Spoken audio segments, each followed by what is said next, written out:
Like a second junior night? Is this like a bonus? Yeah, this is like part two, and only because I think the communication is a little off this year more than normal.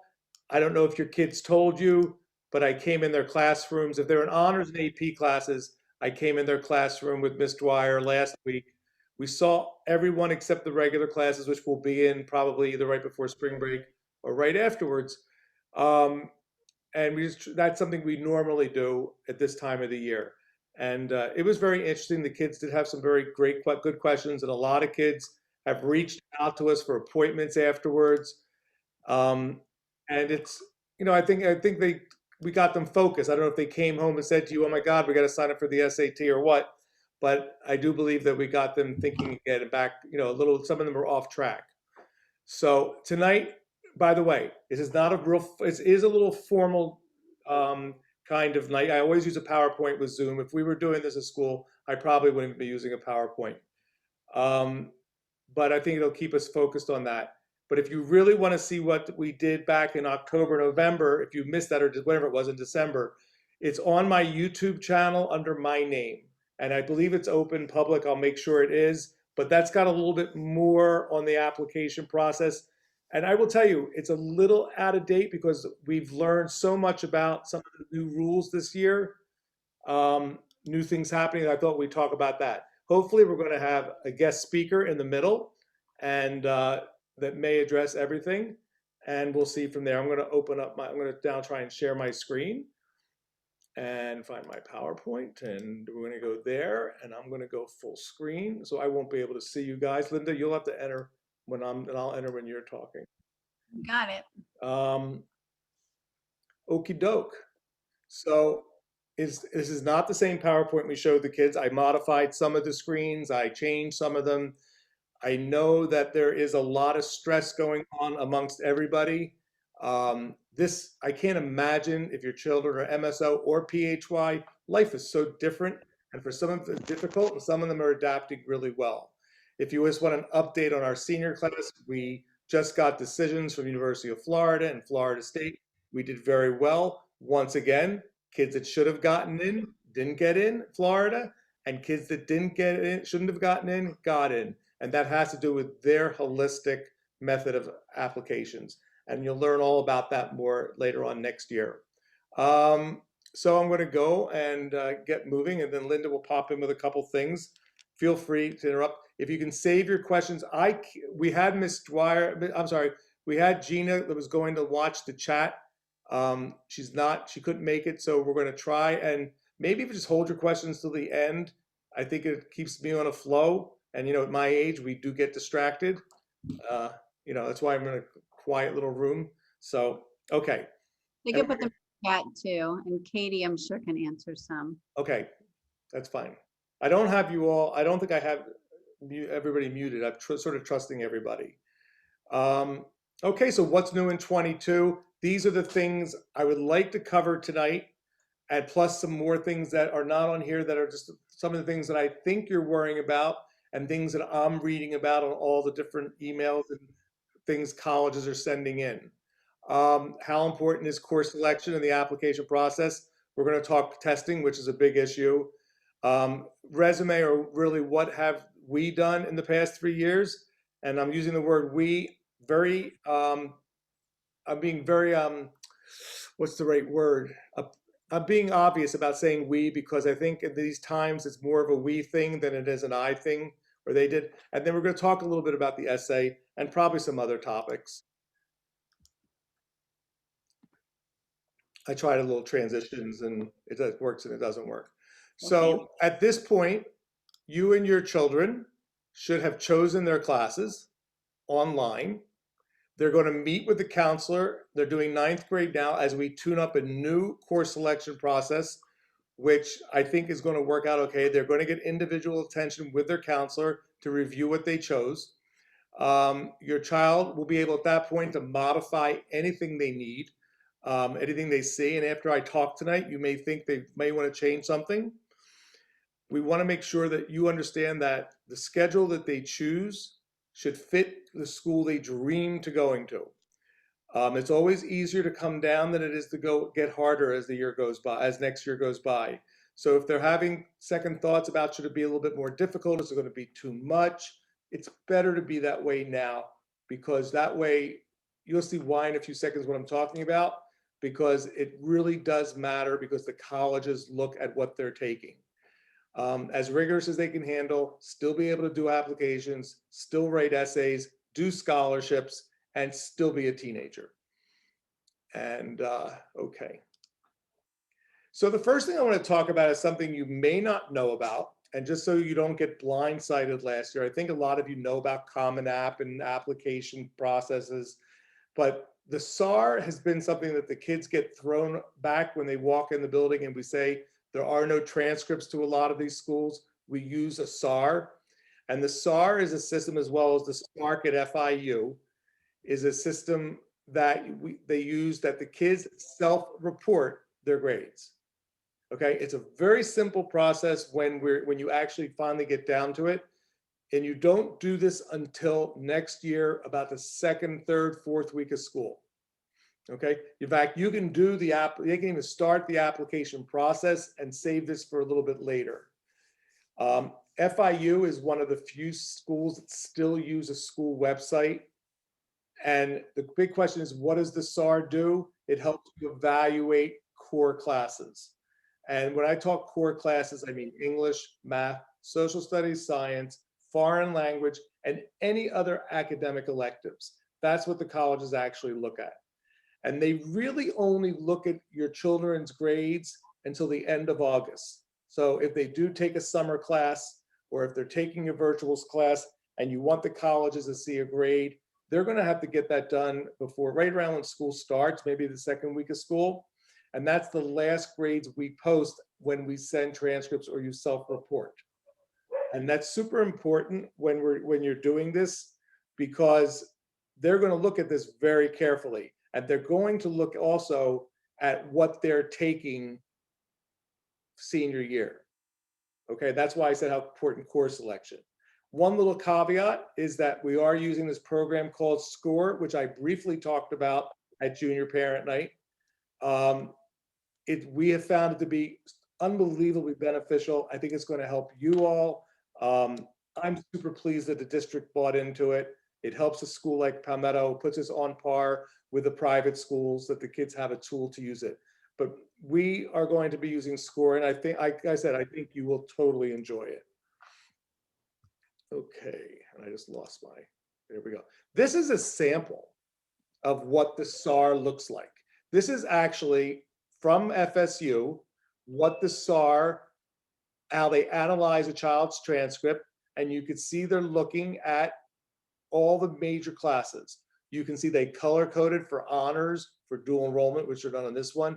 And you see how they count ACE, which is Cambridge, advanced placement, and IB, all the same. They weight them all the same for everybody. And the way they weight it is different than the way we weight it. They weight it half. So if an AP point is 2 points in Dade County's GPA calculation, it's a 1 point in state system. And if it's an honors class and it's 1 point in Dade County public school system, they count it as a half a point. This puts us on equity with all other schools in the state that are applying. And I need to jump in though, Mr. Nuremberg. My head is exploding and I know exactly what you're talking about. So I'm just reminding you, what are you saying? Okay, so I don't want to slow down, but I will try, Linda, please pull the reins on me. No, it's all good. It's all good, but it's a lot. So, whoa, I didn't want to go back to there yet. We've been dealing with my tricky mouse all year. Okay, so if you look at this very carefully, look at 2020, the year they applied, and that actually this kid was accepted without seeing a grade for senior year. University of Florida, same thing.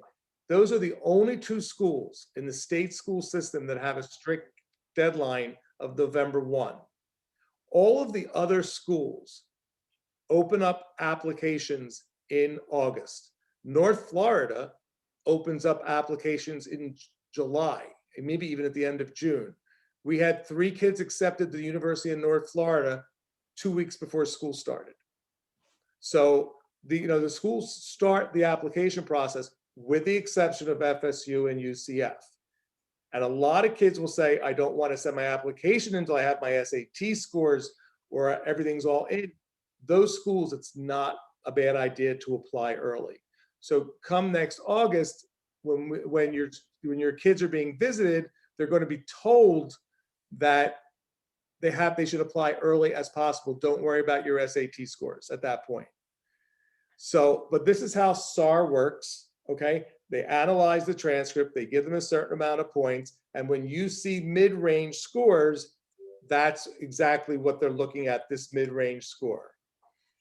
So before I go back and do this all, I'm going to let Linda show you score. I'm changing topics a little bit right now. The score is this amazing tool. Once again, I'm going to have to take a second and stop sharing and let her share. But I want to show you what's at your fingertips before we get talking. But if there's one thing in the past few minutes that you should get that I've been saying is, except for Florida State and Florida in-state schools, get your child to apply as early as possible. They will not make a decision for a while afterwards, but it is that old line, early bird catches the worm. So it's going to take us a second because we're not that organized. And I'm going to stop sharing, and Linda's going to go on and go on and talk. All right. And once again, I can't thank you all for being here. This is fantastic. Awesome. All right. Hi, you guys. So I could talk about score for 2 hours alone. So Mr. Nuremberg and I just want you to just see. Can't hear you, Linda. Oh. Hang on. Am I muted? Why? Can't hear you. You know what? It's a good thing you can't hear you. Maybe we'll do this at the end because our guest speaker just came in. Okay. So I'm going to stop sharing again. And We I'm can going to hear go her. to my slide again. This is a great thing. We're changing our whole thing. I'm glad we're flexible. I'm going to go back to my PowerPoint and I'm going to skip ahead. And we have a guest visitor here. Our representative from Duke is here. And I'm going to, whoop, there we go. And I'm going to bring in the PowerPoint and get some of the questions that have been asked for us. And Stacy, are you here somewhere? I'm here, Harry. Can I hear anything? Hey, Harry, I was lurking, but I'm going to, so I haven't, so let me just make sure my setup looks good. How are you tonight? Hi, everyone. So this is Stacy Rusak. She's been the representative from Duke for Palmetto for years.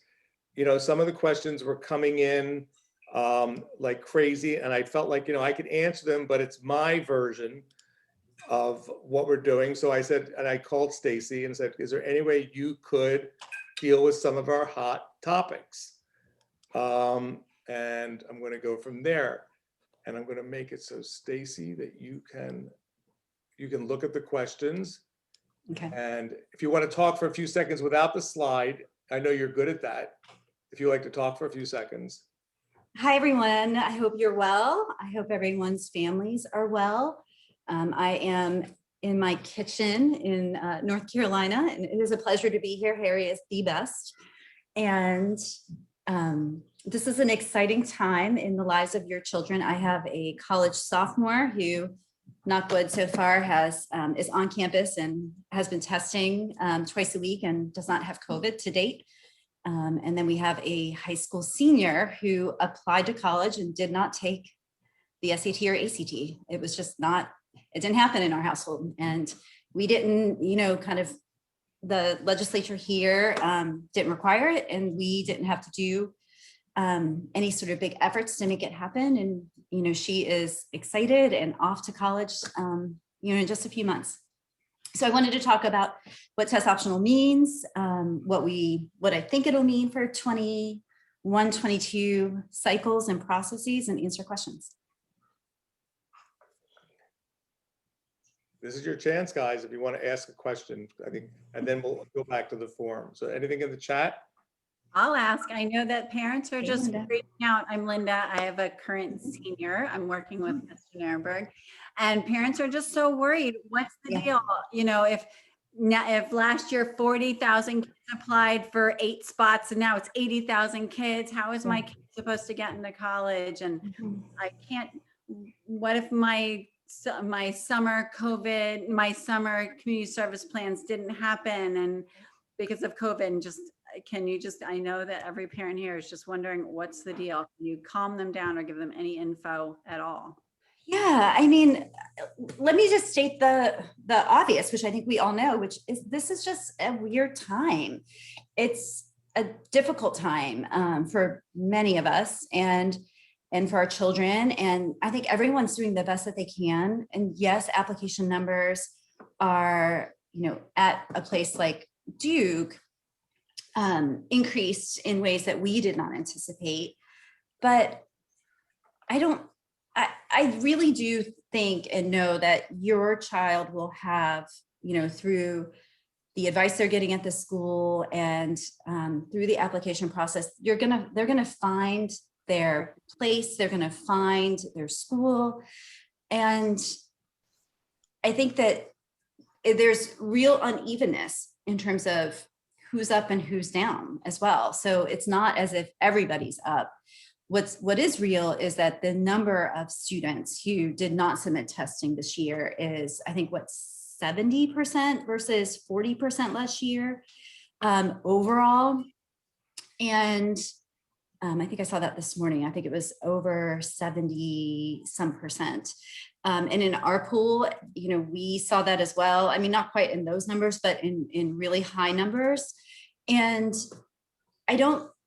I think we're still admitting the same types of students, some with test scores, some without test scores. We've long asked or opted to allow students to submit AP results and looked at AP results as advanced placement, as an indicator of academic sort of success, improving a demonstration of knowledge in that area. So that's something that your students had from 9th grade, some of them 9th grade, 10th grade, 11th grade, sort of during COVID, pre-COVID, and then maybe, this year as well as juniors. That's also a piece of information that they might present if they don't have SAT or ACT test scores. Now, not all schools look at advanced placement results, but a school like Duke has, and that's been something that we've done for a long time. So what I'll say about our process and what I respect about the decision that our leadership made and how we treated students who are test optional.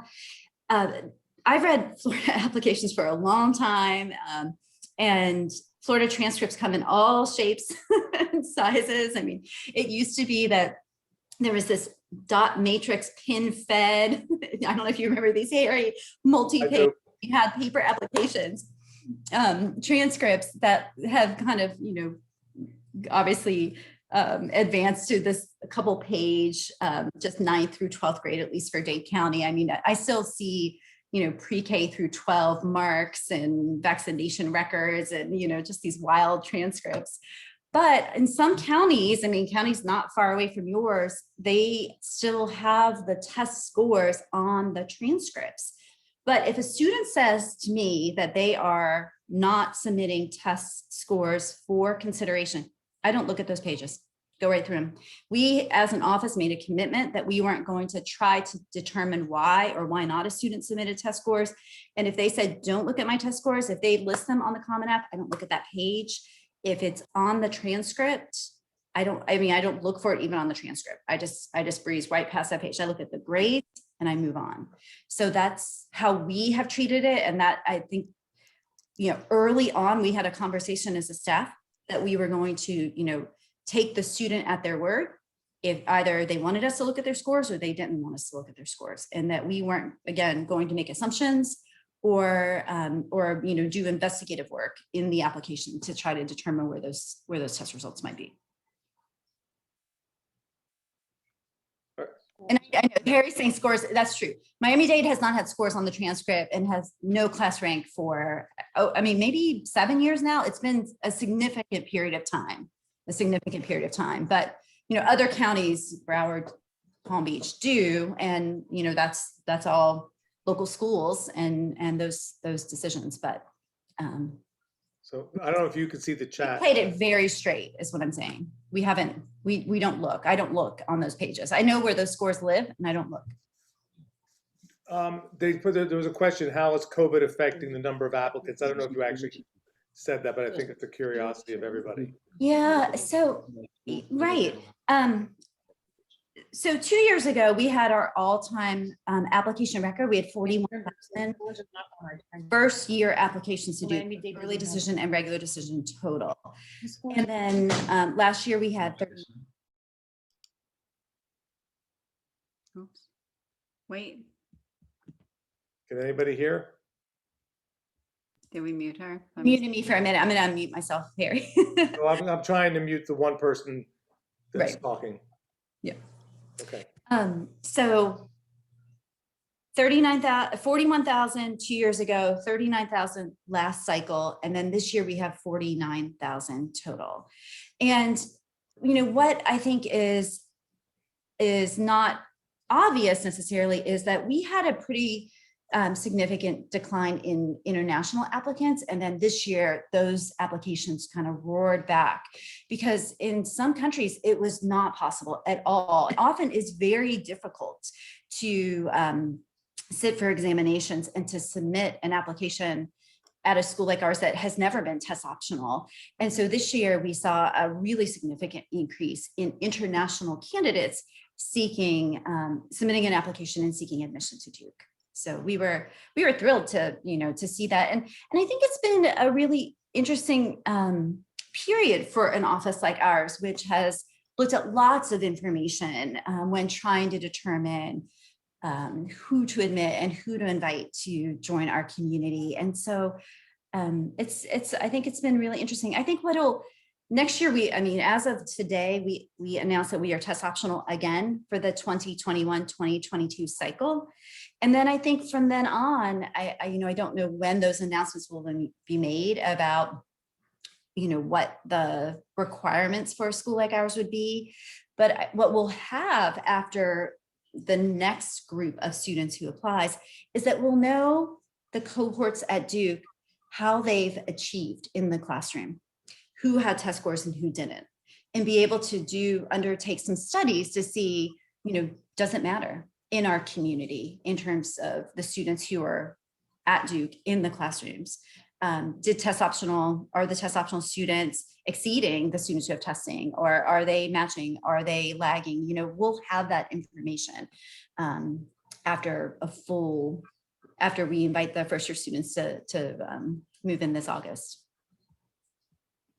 I think that brings a question in my mind, because Florida is not test optional, because the Florida state schools, we're, I guess, put more of a dilemma that the colleges, that the kids have to take it. So then they have to make the decision, do I send my score? Mm-hmm. Can you give any advice on, I guess it would be, just in general, like, I know you can't draw a line for every school, but but as a parent even who has the knowledge, how do you make that decision? I think that you would look at the tools that are available to you and work with your counseling office. And I think there are two tools that help families in the past sort of make the decision or help advise their children about where to apply.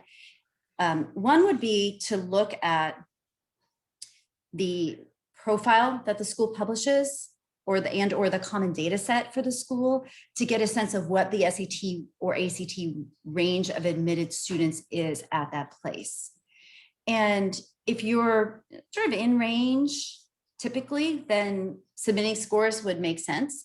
I've heard from students this year who felt that they wanted to submit a set of scores just to prove that they had scores that were impressive, but they were hesitant to do so they were either hesitant to do so because they were sort of below our mid 50 percentile range, or that they felt that just showing a set of scores, even if they took it once, if it was at a strong percentile within that testing SAT or ACT profile, that was something that they wanted to do.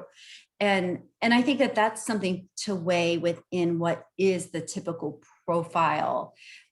So I don't know that I'm saying this as articulate as well as I would like, but I think that looking at the tools, both the common data set, the school's profile, which we in our office publish, the common data set is information that colleges report to the federal government. So it's standardized, and what's on our page 8 is on other schools' page 8, and et cetera. When we create our own profile that was on our website, that's what the information that we think is important to present to constituencies, students, counselors, families. So those are slightly different in terms of the amount of information that's conveyed there. And then the other piece of information would be, I know that you all are using Score this year, is that right? And so there are some tools within these programs. They're a little bit, as if this is a first year for you all, you won't necessarily have the features that allow you to show students who have been admitted from your school in the past with an academic profile. And those are tools and pieces of information that will become more available the longer you're in that sort of database computer system. So a few years from now, that'll be a useful piece of information. But your counselors have a sense of where you fall in your class in terms of percentage, academic success, and so forth, of students who've typically been successful at certain schools over time. They have that knowledge from working with students. Stacey, I have 2 questions, and they're different, but they're sort of similar. As it relates to Duke, if test scores are not being used, what other academic student life attributes are being used? And then similarly, another parent said, my student doesn't have a ton of extracurriculars due to COVID. Right. And moves Right. home. So what other than test scores, what do you look at? Yeah. So we've always looked at 6 factors for every student, and now we look at 5 or 6, depending upon what we have. And those are in really sort of, at least initially in order, and then no true order. We've always looked at the transcript first. Let's look at the patterns, the trends, the rigor, the grades. And so that's really where we're starting. We're trying to get a sense of what sort of academic profile the student has as a foundational step. And so I will say that one of the things that has sort of surprised me about the Cobit applicant group is I've never seen students with as many students with this sort of academic profile. And by that, I mean C's, D's, students who are really just out of range academically for a school like Duke, as I've seen in the applicant group this year. And I think there have been students who, with the absence of scores being seen as a barrier, they may not have a sense of what sort of the academic expectation is for a place like ours. And so I've been surprised by that. And I think that that's led to some of the increase that we're seeing in the application pool, is that students who were not as, sort of top sort of 10% or so students are, putting their application out there because they say, why not? Let's give it a try. So we always start with the academic transcript. We look at the difficulty of the program that a student has pursued over time, read the letters of recommendation, extracurricular involvement, get a sense of how the student spends the time, co-curricular, extracurricular, job, volunteerism, hobbies.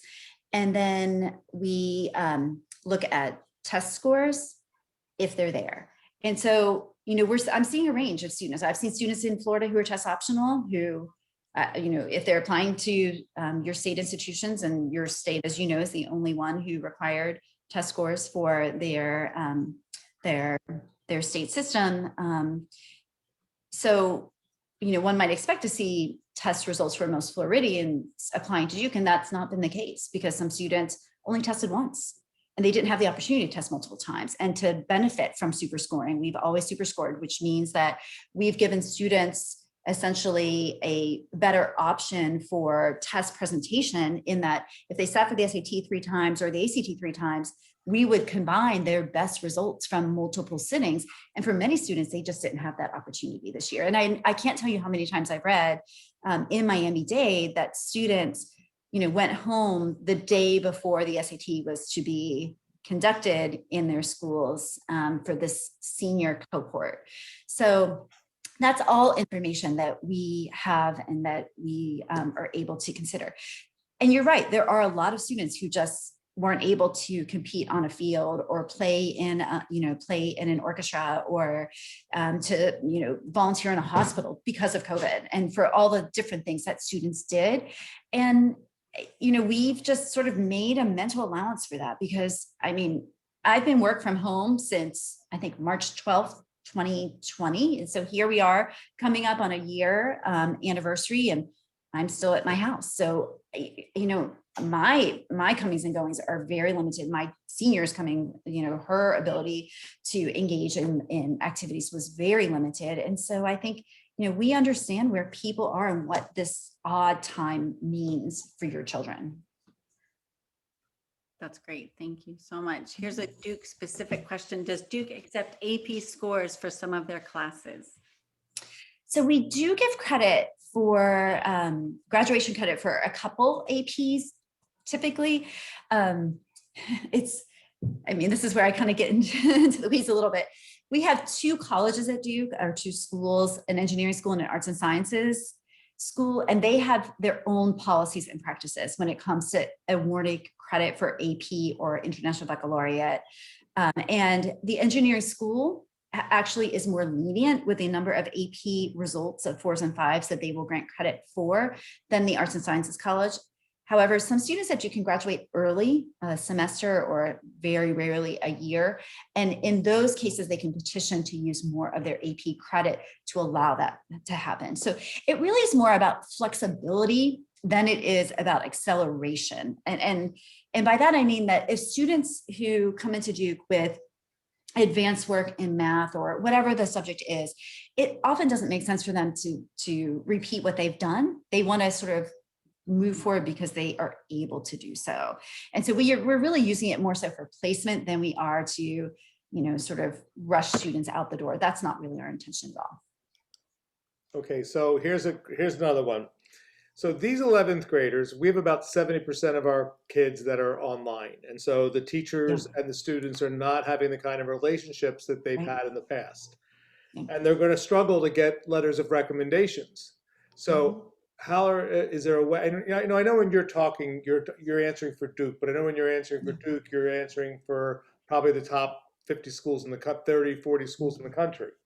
So how is that going to impact where the kids can't get a letter, or the letter is not going to, it's going to be a little bit more superficial and they're going to get a letter because of the grade?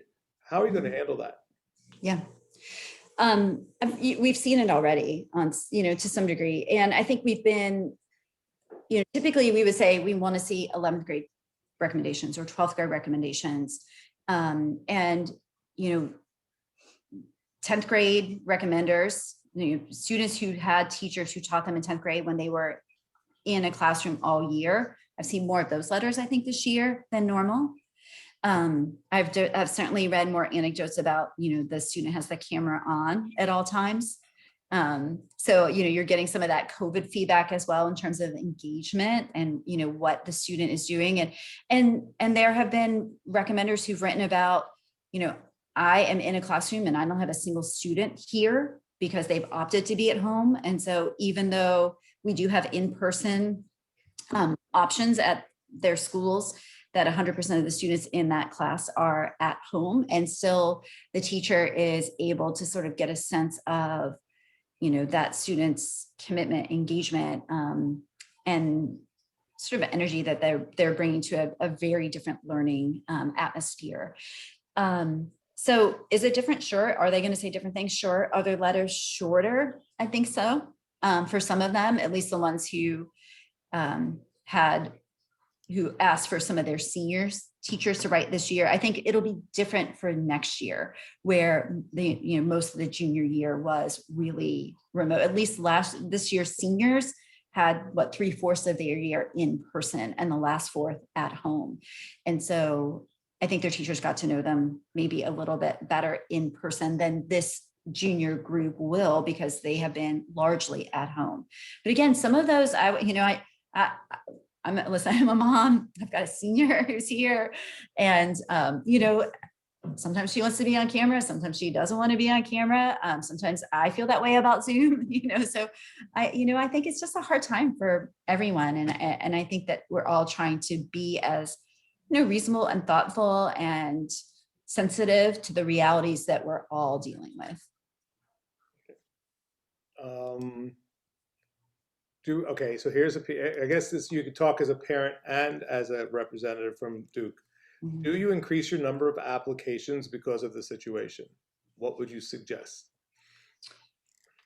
Oh, so as an applicant, should you submit more applications because of COVID? Because there are more applications being submitted. So our daughter applied to 2 schools and she applied, early action, and she got good news, and she was finished. So I had a sense well, let me say this. As a parent who's been through this twice, and as somebody who's worked in admissions for decades at 3 different sort of admissions offices, none of this is predictable, right? And none of this is, even at schools where I look at the numbers and I think it makes sense, you still don't know. I mean, every year, the interests of the institution, the leadership can be different. And what that school is hoping for in terms of candidates and creating a community may change. And so I've approached it in that way as someone who was advising my own kids and saying, I don't know, I think maybe, but I don't know, because you just don't know. So that said, I really try to encourage our children to have really a range of options where they would be happy.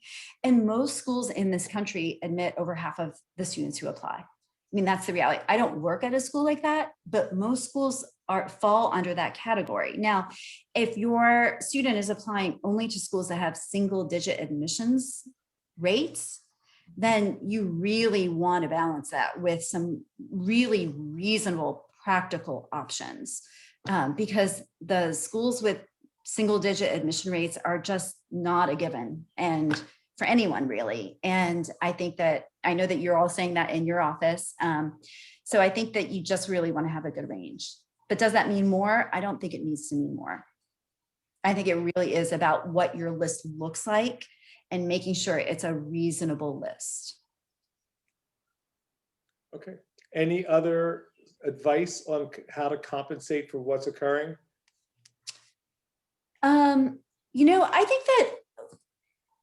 I think that there is a human element to the admissions, at least at a place like ours where we read everything and it's not just formulaically driven.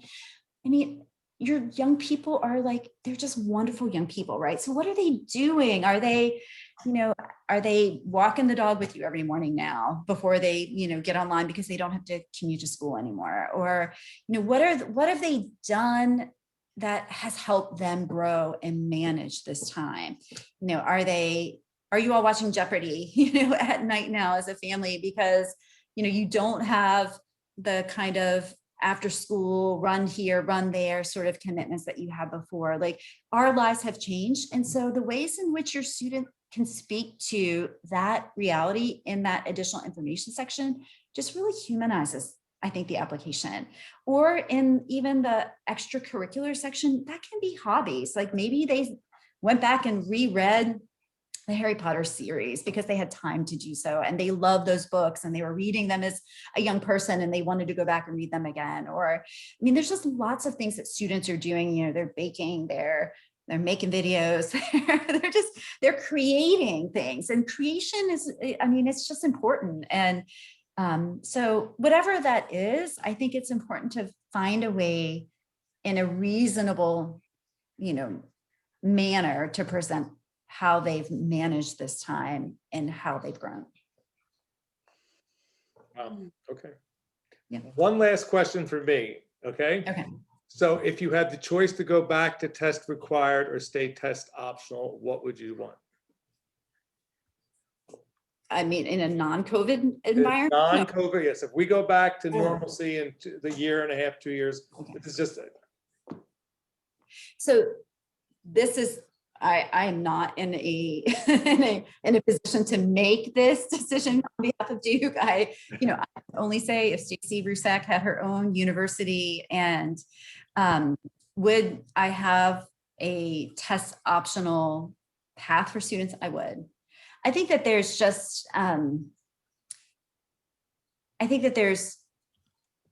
life just happens in ways that sometimes students, and I have neighbors right now who's, some of them are, lamenting that their student isn't doing the practice exams online that are free, to kind of get ready as a junior for SAT, and others are, having them sort of go through and do this work. I don't know. I think that I haven't met a teenager yet who wants to do test prep. I mean, maybe these folks live in your house. They didn't live in mine. And I think it's not really where teenagers want to spend their time and energy. But so I would have alternate paths if I ran my own university. thank you. I knew that was just one of the things I've been asking as I talk to any of the reps, which do you like better? And it's interesting. You get a various group of answers. Yeah. I mean, some students have been good testers forever. I mean, my son is a good test taker. He just always has been. But some students aren't, and they get anxiety, and it's just not a comfortable place for them. So, I mean, I just think there's different paths for lots of different students. And yeah. Linda, you looking at a question? One more. What's the status of tours at Duke? And if you currently don't have any, do you foresee them opening up anytime soon? Okay, so I will say a couple things about this, and I think this is a really important piece of information. So our campus is currently closed to visitors. And by closed, I mean, you cannot go to the bathroom on our campus. You cannot get a drink on our campus. You cannot walk into the bookstore on our campus. You cannot walk into the library. You cannot walk into a gymnasium. You cannot walk into a dormitory. You're not supposed to be there. I'm not there as an employee because they don't want us bringing COVID to campus. I mean, to be frank. And so they have really created a bubble around our students, and they're being tested twice a week. And it's, we've all done our part, and they've done their part. Our students have done their part. So I think what's been challenging for me is I get emails from students who are like, oh, I was just visiting my cousin last weekend. Well, they're not supposed to be there. They should not be on campus because we're closed. And so I would recommend strongly that you look at and keep up with campus visiting policies, because our office is, I mean, we're not there. There is no physical presence on campus. And I know I'm sounding a little bit strident here, but I mean, we're all trying to keep our students safe. And so we're just asking everybody to do their part. And that means if we have currently a no visit policy, which is what is in place till the end of March. Well, really, I guess until May, because now I just got word that we're home until May. So I would just respect the university's wishes and what their policy is. I know for those of you who are you have juniors and you want to get them on campus. I just, we have virtual options for exactly that reason. And I would ask that you kindly respect what those are. Okay. And I think the last question I'm going to ask is just I know you're answering a lot of these questions for a lot of different colleges, because I think you're all in the same kind of boat. But as Duke and the colleges in these programs, are you guys still going to do the online visits in the geographic areas? Like, are you going to come back again with exploring colleges? Whatever. Yeah, so North Carolina is doing a really exceptional job with vaccine rollout. And I think it's likely that we'll be vaccinated. We're in level 3, group 3 of 5, going into 4 in some counties. So I would expect by summer that, pretty much anyone who wants to be vaccinated can be vaccinated. I think I'm not obviously a public health person, but that seems to be what the reporting is here locally. But I don't know what that means for travel in the fall, because university budgets have been really obviously impacted by COVID realities in lots of ways. And those budgets are usually submitted by now, and they run July through June. So a lot of universities run on a fiscal calendar. And so I don't know that there's money for travel for next year. I don't know what that looks like. I'm not sure what will be approved or not approved. So we won't know until the summer. And so I think we'll know then if we're going to be full virtual. And we also don't know what the realities will be in schools, whether or not we would be invited to come in, just like your community would be close to me currently, right, to visit. And likewise, you know, we're saying the same thing at our school. So I just don't know. I think it's probably unlikely for fall of 2021 that I would visit schools in Florida. I think, and I hope that our campus will be open in the fall. It seems like we're kind of going back toward a more traditional housing model. And I think we expect that we'll be back on campus as a workforce in the fall. Time will tell.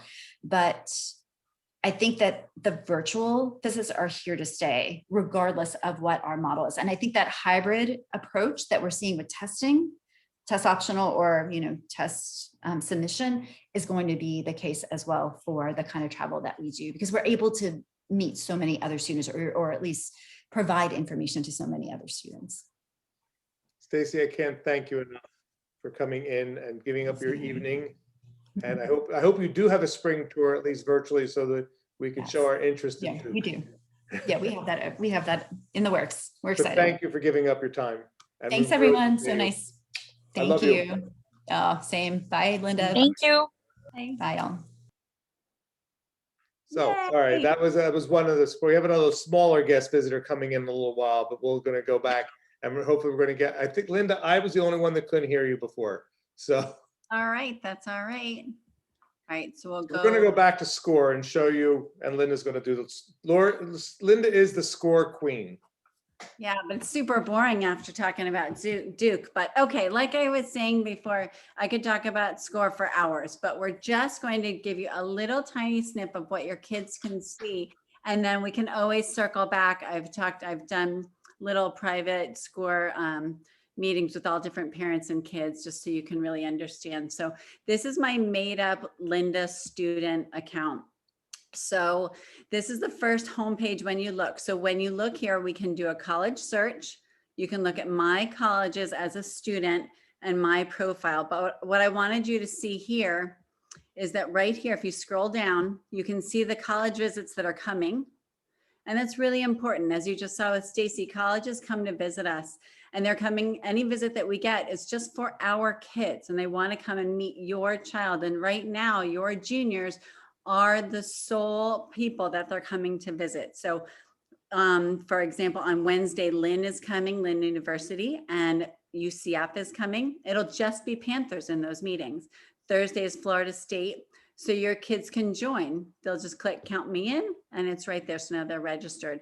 And then if you go on the Facebook page, we put all this stuff every day as well. So if your kid didn't register or can't get into their score page, that's fine. You can just go on via Facebook. Here's 122 messages that Linda student has not checked. Mr. Nuremberg and I constantly are sending out college visits and scholarships, etc. right there. This is how you can talk to me or Mr. Nuremberg right there. And then over here, this is another way to sign up for college visits. That's just another way. Okay. So let's do a little bit on my profile. You can see that this is my student page and your child has all their information here just automatically. But they can add a test. They can add their SAT, ACT score. Okay. And once they put all that stuff in, as they go along, as a junior, they can put it all in now. If you have younger students, they can add in their information, anything about themselves. I make cookies and I walk my dog, and you can do activities and achievements. You can add in, when I was a freshman, I played whatever, lacrosse, how many hours a week, that sort of thing with the description.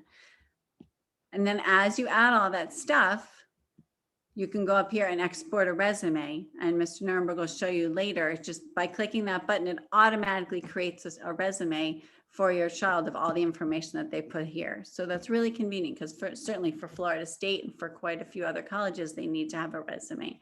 So it's just a way to create the documents. They don't have to keep doing it over and over. This is for the college preferences I'll talk about in 1 minute. And this is the Css Profile. We've discussed this a couple times. I've already taken it. Well, my daughter actually did. So that it's already there. So we're going to see the full profile. But if you have not taken it yet, it'll say get started. There'll be a tile here that says get started. When she means you, she means your child. Child, sorry. We were talking to the kids all week, and so I forget sometimes. I'm talking to parents. Okay. So it's loading. Let's see how fast it loads up. So once your child has completed their assessment, and really we could talk about this for hours, I'm not going to do that to you. For tonight, I want you to see, for example, these are all the careers that Css thinks is best. And this was actually, my daughter took it and it hit her spot on. I was so psyched. So let's talk about biostatistician. It thinks that she would be a good one of these. She would have to go to school for 6 or more years. The computer tells her that when she's ready after college, there'll be over 15,000 openings, and that she would make an average salary of $84,000. Well, tell me more. And this gives you more information about biostatisticians than you would ever want. Tons of information. Okay, well, maybe my baby doesn't want to go to school for 6 or more years. Okay. She wants to go to school for 1 to 3. So we'll click there. And all of these are jobs that take 1 to 3 years. And you can just go on and on and on and on. When my kids did this, I'd never heard of 90% of the jobs. So that's the Css, and we could talk about that for a long time.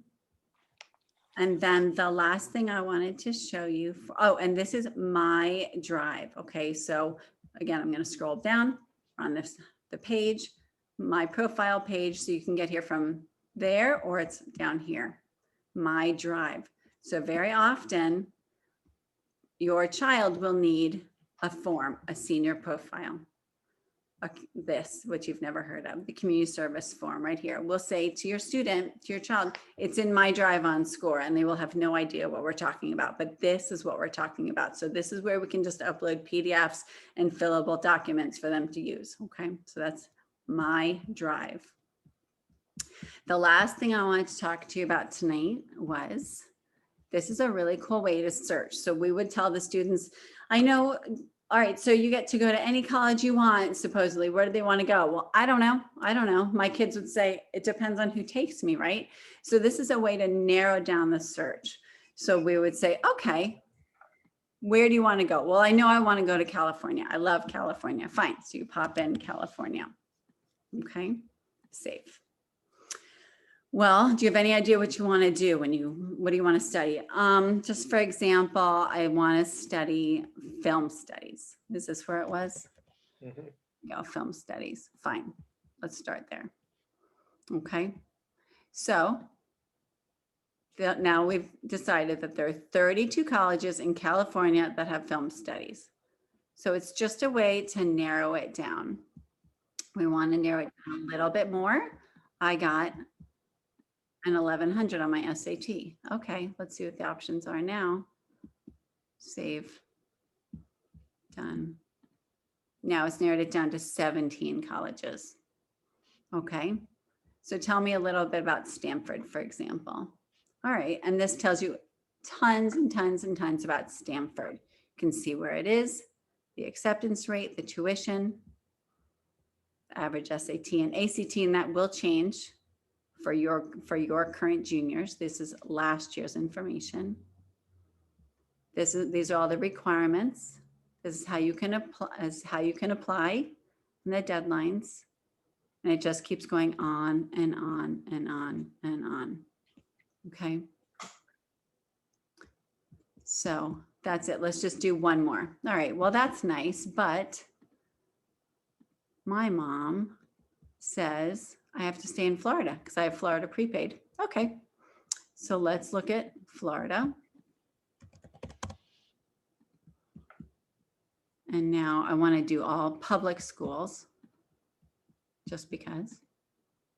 You have Bright Futures or you have prepay.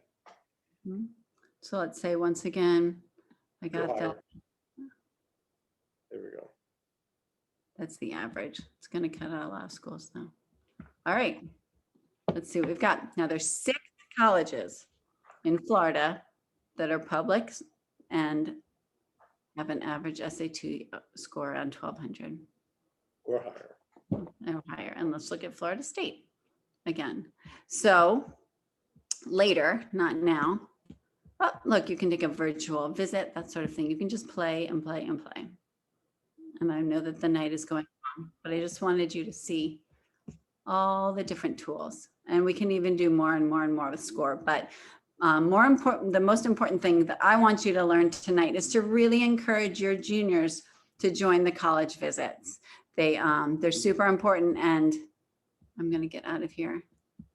They're super important, and your children are the customers. So they're shopping for schools, and the colleges are coming and they want to attract your students, your kids. So our kids really do need to get used to this process and get used to the verbiage, and they don't even have any idea what questions they should ask because they have no idea. So really encourage your students to come to as many of these visits as possible, just so they can get used to the whole thing. So by next fall, it'll be old hat. They'll understand how the visits go, and they'll understand what they're really looking for in schools. Yeah, I think the best example we used this week was as we were doing this program, the Ohio State was coming in to visit, and I was telling the kids, go and just, even though if you're not interested in Ohio State, go and listen to the spiel they're giving you, because, okay, so this one doesn't matter to you, but you're going to learn 10 new vocabulary words. You're going to hear questions that you may want to ask a school that you do care about, and not be embarrassed by what you say. Because a lot of times when these colleges visit, they want to know who came to visit, and they keep record of it, and they have demonstrated interest. So when you finally get that one college or 2 colleges that you really want to impress the person, because for instance, when Stacy comes, she asks for the children's names and email and everything. She has a drop dead memory. She can quote me essays that kids wrote 15 years ago. So they do remember who they speak to. I know it's crazy that I say they do, but they do. And by this way, if they go to the Ohio State visit, or another school, for instance, Central Florida is coming. You may not be interested in Central Florida, but they're going to give you information about Florida State and Florida, and probably even give you more information about schools like Alabama and other state schools in their range. So it's really, really beneficial. The choice of schools, people pay thousands of dollars to private counselors to do this. Guys, we don't use books anymore. We use programs. Okay. And, or they use their favorite schools. So this will give you the ability to filter out things. And I do believe it actually uses your use science. You also, I don't think Linda mentioned this, you can create your SCORE account once your child creates theirs. And we've invited every child, and we've got about, I think, 400 juniors in it already. Yeah, sorry, I forgot to do the college thing. Thank you. Keep talking. No, I don't know what you expect I remember what I was saying? Yeah, I wanted to show you how to add colleges. All right, I'm interrupting you, but this is important. Oh, no. So, okay, so your student, this is super important. Sorry, everyone. So your student right now as a junior will add the colleges that they're interested to following. Okay, they're just doing following right now. They can put in any schools that they want. And you as a parent, when you're LinkedIn, this is a student page, you can suggest schools right there. See, invite a parent or guardian, and you can put your ideas right there. And Mr. Nuremberg and I can suggest. So then when your student, so it's a way to stay organized. They'll have the deadlines. And then when they're ready, oh, I'm definitely going to apply to Duke. Now I'm going to apply to Duke. I know I want to do early decision, and I'm going to use the common application, which you guys will understand next year. And then, oh, well, I did ED. So wait, I'm going to take that away. So now it's right there. So now I know that I'm applying to Duke. It's early December, November 16th, and it'll just keep it organized for you, for the student. So there's your list. Now I'm applying. And then once you've applied, then you move it over and everything's over, you move it over to, I'm done applying, you move it over, and it's not working for some reason. But anyway, it goes over. And that's just a way to keep everything organized. And this is how we will send all the documents. So you can see all that stuff, which we'll talk about next year. But this was important too. I wanted to make sure to show you guys, this is a big part for, this is what you will see next year as seniors. Sorry. And to answer a couple of the questions, somebody said they're going to be testing next week. These spring visits are all over the place. They'll be back. The colleges we have coming will be back with us. So you don't have to worry about that, just as the college fairs are coming too, which I'm going to talk about in a second. All right. And visits during school, and for the big schools, they're after school, but during school, and your teachers will let your students out. They might need to get a pass. And if so, they can just reach out to me or Mr. Nurnberg and we'll get them that pass. Okay. And so now here we are looking at Jared's fake resume, which you can then work from this, create a PDF, create a Word doc and fix it up, and it organizes it the way you want to. Some schools actually require a resume. So remember with SCORE, working with a college search, using your GPA test scores, using that U-Science inventory to help them find an interest. I may have said this before, I repeat myself all the time. I took the survey, it came out exactly what I wanted to be 50 years ago. There wasn't much, the only thing it didn't come back up is that back then I wanted to be a plumber. But now this one showed care about children, like working with kids, like the things I do today, it's right there. And then you can use this year's results to help you. As Stacy referred to, the SCORE will keep track of how our kids do this year in those colleges, so that when your child applies, they'll get to see, hey, how did Palmetto do last year at Duke? You know, and so if the kids are reporting correctly, we'll have that. It'll help you navigate the school deadlines and tours, the resume writing, scheduling college visits. And once again, I put Edmodo down. We're not using Edmodo anymore. Next year, you'll be using SCORE to communicate. All scholarships are being put through there, all college visits. And I'm super excited for Palmetto that they're going to have this. Okay, I'm going to switch topics a little bit and just briefly talk about financial aid. Financial aid, there's three. First of all, if you really are a little obsessive about financial aid and you want to learn a little bit more about it, you can go into my YouTube channel, which is under my name, and the financial aid night that we had October 1st, which we'll probably have again next year, is recorded, and I don't think much has changed. But so you're welcome to watch it again. It's long, but you can scan through the important parts.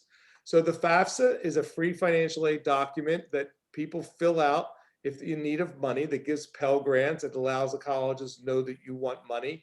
All of our state schools ask for it. It's not required, although you would think so with the way people pressure people to do it, but it is not required.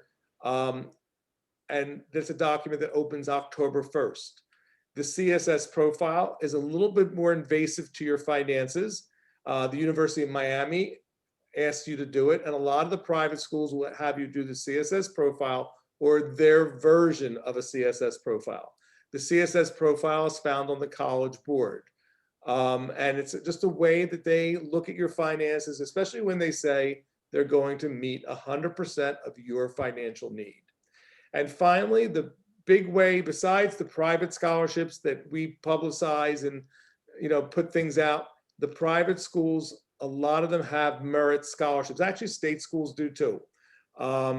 And that's where your child meets the criteria for admission. Maybe they exceed the test scores and maybe they exceed the GPA, and they're going to offer them incentives to come to the school. Schools like University of Miami, with your applicant, when you get admitted, they give you a financial disclosure right there on how much merit money they'll give you. Some schools make you wait a couple weeks and let you savor the victory, and then it comes out then. And some are very transparent, and you can look on their financial aid website and see exactly how much they give you for certain awards. So the private schools tend to offer a little bit more money. That's because state schools tend to be a little cheaper. This is a subject I hope you're not reading the newspaper. Okay. They're reading it. I know they are. Bright Futures is in the midst of changing. Our legislature is changing Bright Futures. They're saying today that it's for the class of 2023. I do not mean to be rude to if there's any politicians in the room. I don't believe anything they say.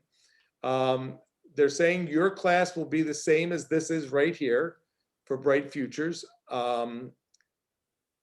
Be careful, watch out what they're doing. Remember, the Florida Bright Futures original purpose was to keep our brightest and best in Florida. I think they've lost their focus a little bit on that. And I think you need to really be smart consumers. Know that so here are the two major scholarships. There's also a vocational one called Gold Seal. These are the numbers they're supposed to use next year. The Florida Academic Scholar is a 3.5 and a 29 and a 1330, 100 hours community service, and Florida Medallion is 3.0, a 1210, or a 25 on the ACT. They lowered the ACT and raised the SAT, and 75 community service hours. Remember when I was back at the SAR and I told you about they weight the GPA differently? They also weight it differently.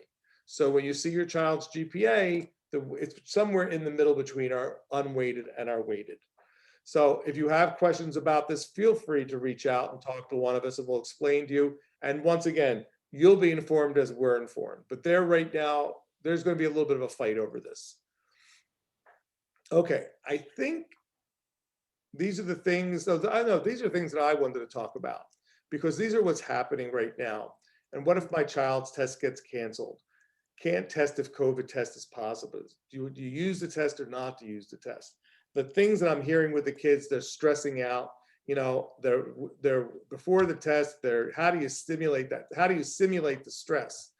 It's unimaginable. They're testing with a mask. They've got a kid behind them sniffling. You know, we're all going through this. Even in the supermarket, I can't imagine when I'm taking a 2-hour test. The one thing I would suggest, as someone who is hearing kids and parents talk, we make sometimes a bigger deal out of it than they do, okay? And yes, it's super frustrating for you. I know you want to protect your children, but I think this is where, you know, and I've been using this whole process of applying to college as buying a house.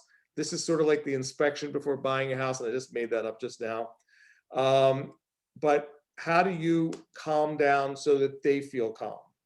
You know, how do you make it, you know, how do you empathize with the problem without creating more stress? That's something only you know how your personality is going to work. I'm just making sure you know that. If your child's testing with a mask and wearing glasses, you know, like a simple thing, make sure they have a defogger on their glasses. You know, if they're in a situation where you're afraid your test is going to get canceled, and look for areas that are not close to the bigger cities. You know, but you can't, if your test gets canceled, I think we learned this year that the test comes back again and we've been able to test, and the kids have been to being able to test 2 times at least, sometimes 3. The one thing I really emphasize with the kids, there is no more, I'm going to take the test and see how I do. Okay? They should be studying for the SAT, ACT before they take the test, whether it's Khan Academy, the big SAT book, or hiring somebody to help. You can't just take the test for fun. There is no more of that.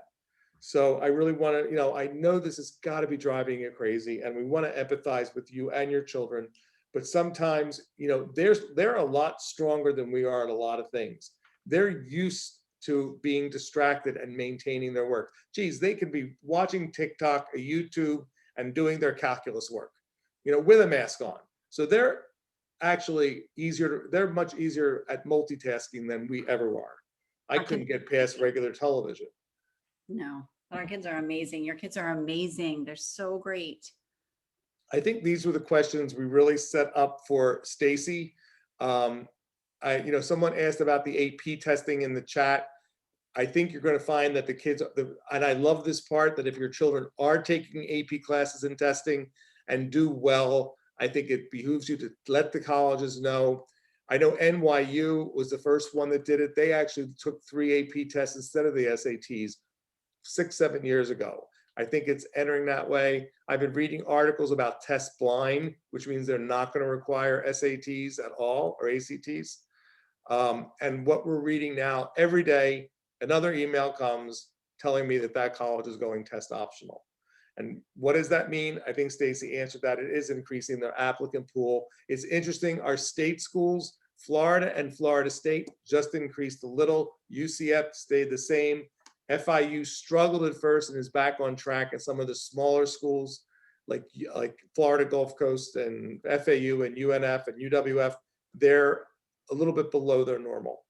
And what does that mean for you? That there's some more acceptances. And if your child is applying to smaller schools, they have a better shot, in my opinion. And these were the questions that I was going to use with Stacy. Okay.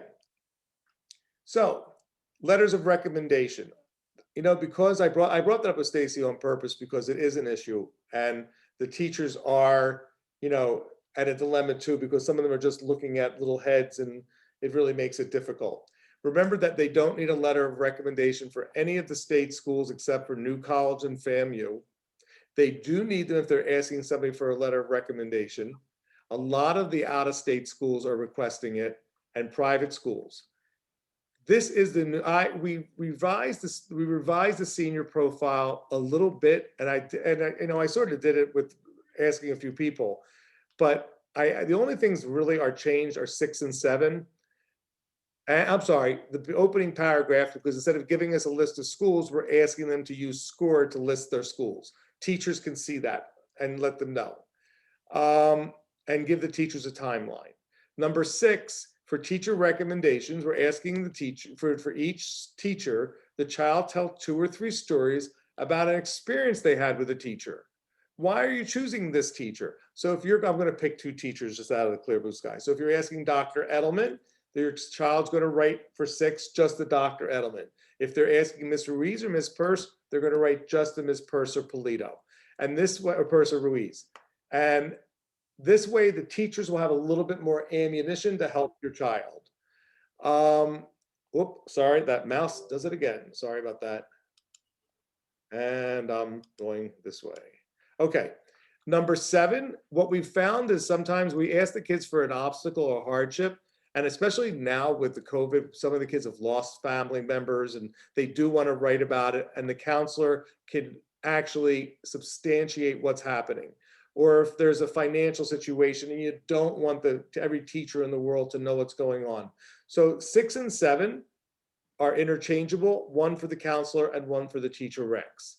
I think it'll really help and compensate for the teachers that may be looking, you know, they don't know if that face on the Zoom page was super excited. I know, I was just laughing because I watched Dr. Edelman teach a lesson on how ducks mate, and I watched it. I'm gonna tell you something.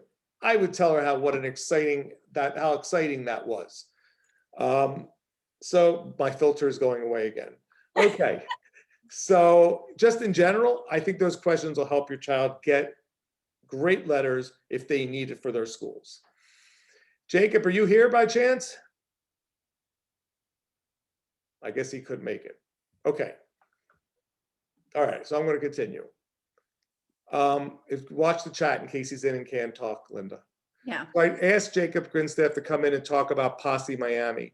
And I'm going to ask you to come out of your box for a few minutes with your child and just think about this organization. You know, the state schools, if you have prepaid, if you don't want your child to go far away. Posse is an organization all over the country, and Posse Miami is an unbelievable group of people who work with our kids. They start off, these are the schools, and they're schools, some of these schools you don't know very well. Davidson in North Carolina, Franklin and Marshall in Pennsylvania, Hamilton in New York, Syracuse in New York, Mount Holyoke is in Maine, I believe. I think that's what MEI stands for. And Pomona's in California. It's in Massachusetts. Thank you. All right. And I taught geography back 40 years ago. These are all fantastic liberal arts schools with the exception of Syracuse. Some of them are under the radar. I know if you live in Pennsylvania, Franklin or Marshall's not. And if you live in North Carolina, Davidson's not. And you hear people talk about Mount Holyoke all the time as one of the premier women's schools. So the posse is going to come and do an orientation. And then we're going to go through a process where you can be nominated to be a posse candidate. The process starts probably right after spring break. We're going to have them come visit to the school. We're going to have a way that they're going to do a presentation. And the kids, if they're interested, are going to reach out to either me or Ms. Dwyer. And we're going to come up with a system as we've used for the last few years. And if your child has, then they'll have an interview. If they become one of our nominees, and there's lots of ways to get nominated. There's we nominate, past winners can nominate, you can self-nominate. And this last year, we started off with 25 applicants who wanted to be nominated. We ended up getting, I think 22 went to the second round, which wound down to the third round, which was 8, and then finally 4 finalists, and we had 4 winners out of the 4 finalists. I know other schools had 8 finalists and got 1 winner, but they picked 10 students to go to each of the colleges, and they're drawing from Miami and Broward and the Keys if they come. And it's nice part about it is, let's say your student's super strong academically, but not testing. These schools are all test optional, so they're not using test scores. Sometimes we talk about race as a factor. Ethnicity and race do not matter when we're doing this process. It is simply just another method. They try to create a rainbow. If you look at this group of kids, there is a rainbow there. In fact, the one young lady in the middle, right here, the little Asian girl, is a Palmetto grad who graduated from Franklin and Marshall, and I believe she's going for her doctorate right now. Her grades were stellar. Her SAT scores were not. And this was before test optional. So they get down to these, so they get down this process, and it very much is like an American Idol in the college application process. So I asked your kids to go home and look at Posse and look at the schools and reach out, just look outside our Palmetto box. We're sometimes so limited into what we choose. So coming to Palmetto for a visit, it's free tuition, not room and board. We're going to give instructions through SCORE. They have to come to the after school workshop. Then we will give them different tasks to try to bring down the number of kids who are interested to the kids who are really dedicated. And after that, in August, they will have their first group interview. I believe they're going to do the first interview online. This last year, they did everything online. So you're going to hear more about it. Remember, on SCORE, you can create your account. You will get everything we send to the kids. Okay, so this is Posse. I can't see chat if there's questions. I'll answer them at the end. There's also another program, and this is more so if you're under free lunch or if you had a big drop in income, which a lot of people have. QuestBridge, I always want to say Questlove because it's one of my favorite artists, but QuestBridge is a national organization which goes to the more exclusive colleges. And they have 2 programs. One is a summer program for preparation to apply to college, and the other is a program where kids can apply. If they make the finalists, they get to choose 10 schools that they want to apply to. It's one application, and they send them in. And like this year, we had a winner this year, and she will not pay for tuition, room and board, or transportation. It's crazy. I'm super excited about her winning. I mean, it was a student who a year before this was only thinking FIU and never leaving home. And she has grown. I'm sorry, I couldn't hear you. Where is she going now? Full ride. Yeah, thank you. So she's going to U Chicago on a full ride. Super excited about this. And so as we go through this process, so March and April will be the months for Posse. April and August will be QuestBridge. Remember that deadline for the summer program is coming up very close, and they do need letters of recommendation for that. So once again, free lunch is a good indicator, or if you've had a huge drop to where you could qualify for free lunch. And I have a couple of friends that's happened to. So I just want to make sure you're aware of these 2 programs that we address to the children. Jacob just joined. I don't know if you want to do that. Jacob, are you there? Huh? I'm going to stop the share for a second. We're almost done. Where's Jacob now? Yes, hello, I'm here. Thank you. My Wi-Fi's went down and just came back up. I'm so sorry. Welcome to the world. So Jacob, I just described Posse to them, so I don't think you need to do that. But can you just talk about for like 2 minutes about where you were last March and where you are today?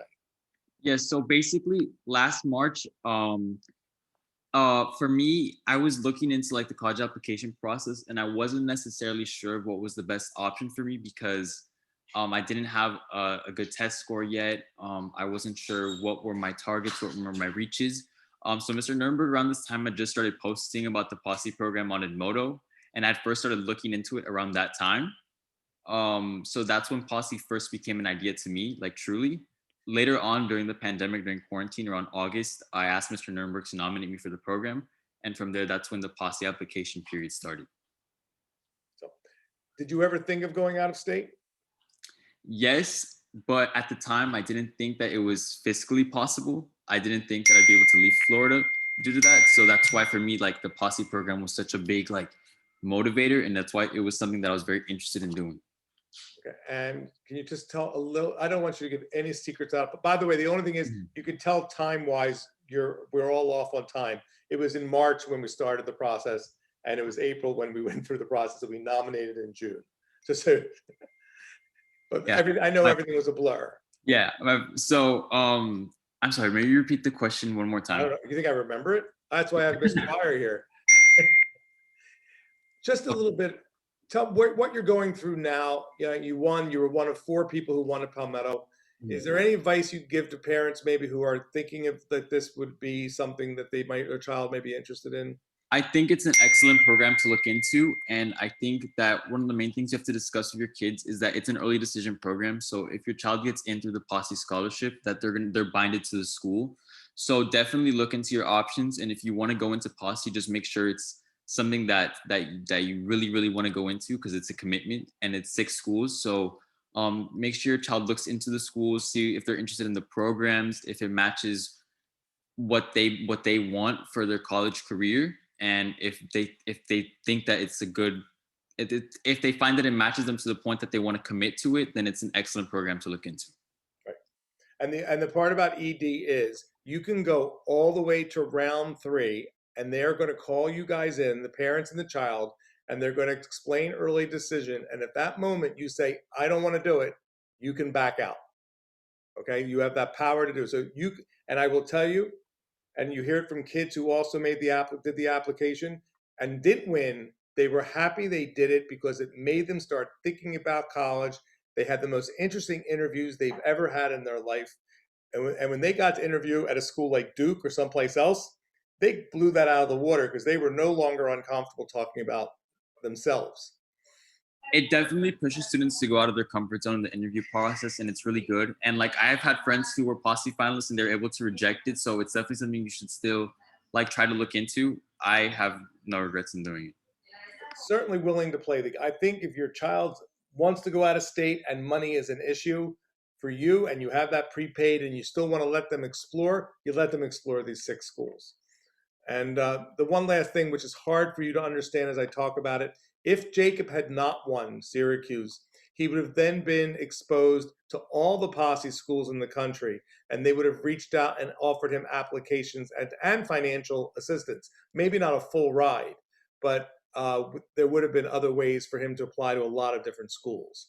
So Posse has a group of I think a couple hundred schools.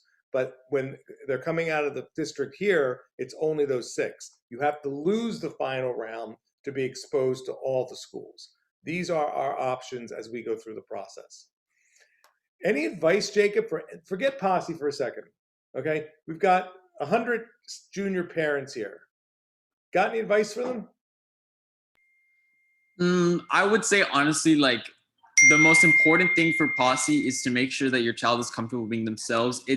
There's not a specific person for Posse. It's honestly just about them as an individual and how they can work in a group. So it's just go and being yourself.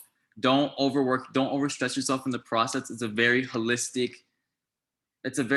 scholarship. So just make sure your child is comfortable being themselves and to not overpressure themselves during that process. Thank you so much, Jacob. I promised you it would only be 2 minutes. What are you going to go back and study now? Where are you going? What are you going to study? I'm going to be going to Syracuse, and I'm going to be studying international relations and broadcast and digital journalism. And what are you going to study tonight? Well, I do tonight. I have some lit homework to do. So okay, just want to make. I'll tell Miss Spivak. Thank you, Jacob. course, Mr. Nuremberg, my pleasure. Okay. All right. So we're almost done, guys. I just want to talk about like summer programs and things like this. Summer is always an interesting time now, and it's even more so now with not being able to do certain things, certain internships. This little plug about the military academy in the front is only because Taylor Welpley, who became our West Point candidate, who's going to West Point, was told me about their summer leadership program. So if you have a child that may be interested in West Point, I promised her I'd say something. If actually we're getting such positive feelings about summer. I think I just want to make sure that dual enrollment is a possibility if your child can't get that internship, if there's not an in-person thing, if there's not another summer program they want to go to. Dual enrollment is a way of taking classes at FIU or Miami-Dade, getting high school and college credit at the same time, and on your GPA, it gives you most of the courses are AP credits. They're not AP classes, they're AP credits. So the courses start in their summer session usually it's after our school year ends. You take a course that you may want to study in college. If your child today says they want to be an architect, let them take Introduction to Architecture, or a business, let them take a business class. They should not be taken to replace our classes, okay? Because the colleges know when Stacy looks at our school profile, she knows that we have 32 AP classes. She knows that if a child's going to take a class that we offer, that they're looking for an easier way out. Because without a doubt, AP is more difficult than dual enrollment. The test itself at the end, the amount of time we put into it, the AP curriculum is a much more difficult curriculum. How difficult a college course is, if anybody here ever went to college, it's as tough as the professor was. And nowadays, they can go to ratemyprofessor.com and find out who are the tough teachers at that college. So it's a great way to boost your GPA, be exposed to curriculum, especially if you still want to keep your child home this summer. You're not comfortable doing it. To find the courses that are approved, I could give you a 15-page paper online, but it's easier if you just Google approved dual enrollment classes at Miami-Dade. That's a list of all the state schools. There will be other summer programs offered. How am I going to get that out to you? Through SCORE. So just want to do that, wind you down. And I'm in dual enrollment now, so if you want your child dual enrollment class, just email me. I'll put my email in the chat one more time. Okay, and it's at the end too. And this, by the way, this is being recorded and I will put it on my YouTube channel next to the other junior parent night.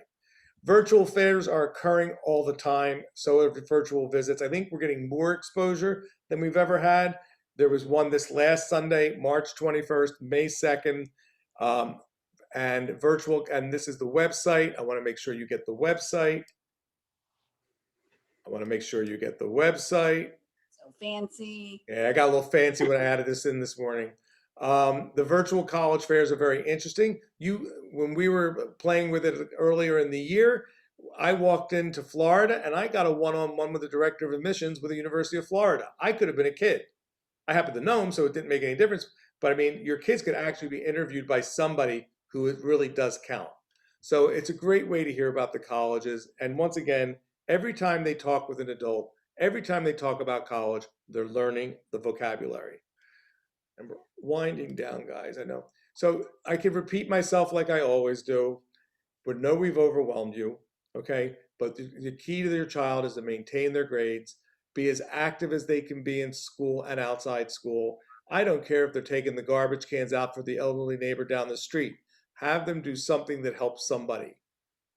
Make sure they take the SAT, ACT, complete their community service, using SCORE, create the college list and attend the sessions, update the senior profile or make a profile and a resume. Summer before senior year, plan now, internship, work, class, volunteer, anything you want. Real important for the kids, and I talk a little bit more I'm going to mention to you. It's maintaining their moral compass to bring back that 8th or 9th grader who wanted to do the right thing all the time. I know they're at that age where they're exploring. We've kept them in prison, in the homes for the last year. They can't wait to get out in so many ways. Maintaining their moral compass is so important, that they have priorities, they set them up, remind them without being too difficult. And if you need help, please ask for help. Our guidance department is bigger than it's ever been before. I think they did a workshop a couple weeks ago. We have a social worker. We have an at-risk counselor. Miss Dwyer has been added to assist me, and hope, and we're going to, we have 1.5 people, which is really more like 2.5. She works harder than I do. But ask for help, we're there, okay? And our staff is fully staffed with an extra counselor too. So please, here are our emails. We try to make appointments during school hours. If we're telling the kids, if you want to meet with them, it's fine, but we like to do it during the school hours. They always have a class they can miss. Mrs. Dwyer is in the college advisement office. I am working at home because 80% of the senior class is home and 70% of the junior class is home. So I've been keeping an open Zoom room, which if you email me and give me a time that you want a class, whether it's an odd or even day, what time your child can get out of class, we will gladly set up the next available time.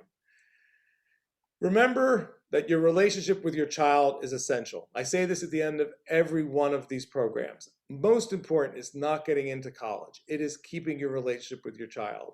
And it's hard at this age. Appreciate them with all their imperfections. One of my favorite lines in life is, I am perfect with all my imperfections. I learned that as I was losing my hair. They should learn that at a little bit younger age. Don't turn this off and start talking and lecturing. Process what you just learned. Remember, they will always be your baby.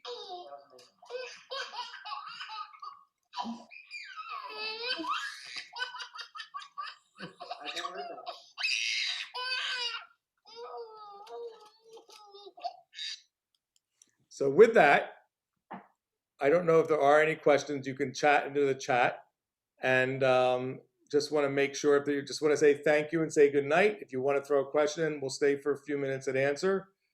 I promised 6:30 to 8 o'clock. I only went over a little bit. Where will this be posted, Mr. Nirenberg?